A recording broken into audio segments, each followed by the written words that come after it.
Spaghetti, commonly known as rebar. We spent the last month and a half digging precise trenches to create the foundation behind me for our new classroom building.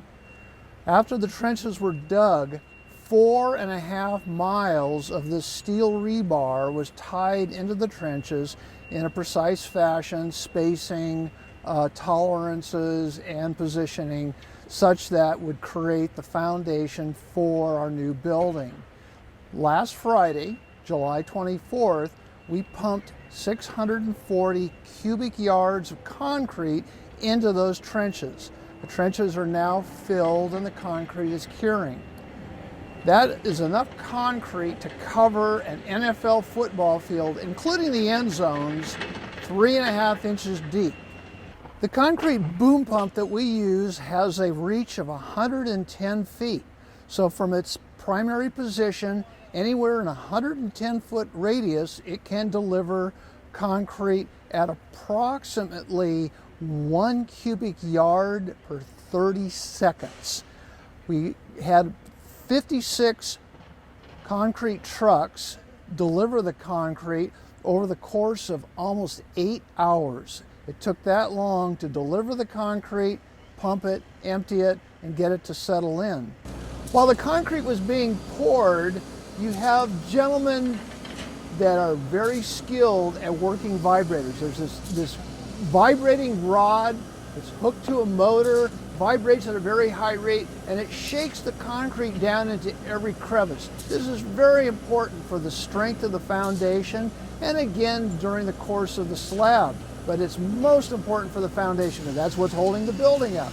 So the vibrating process doesn't look real specific, but it is important because the concrete has to be tightly together, all the air is shaken out of it, and you do that constantly while the concrete is still wet.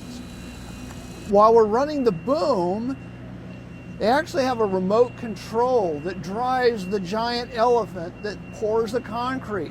He has a remote control that swings that arm around and he can put that concrete in a precision point. There's typically a guy out in the field that is signaling to him, we've got enough concrete, move your boom.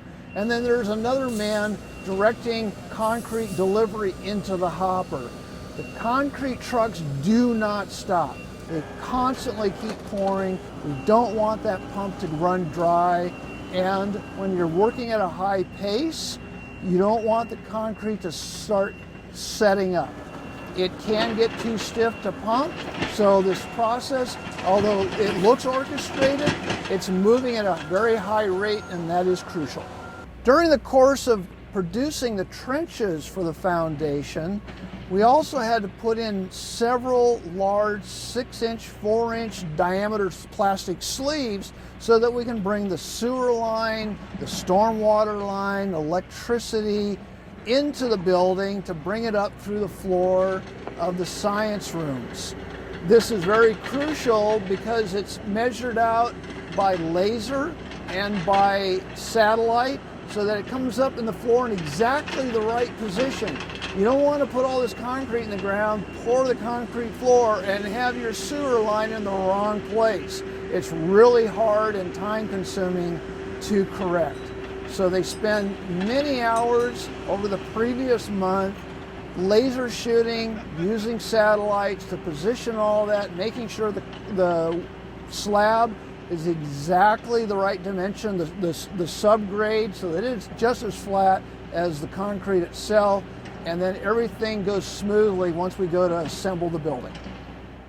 We'll have more chapters in Harker Construction on the Union Avenue property in the future. Thanks for tuning in and stay tuned for more.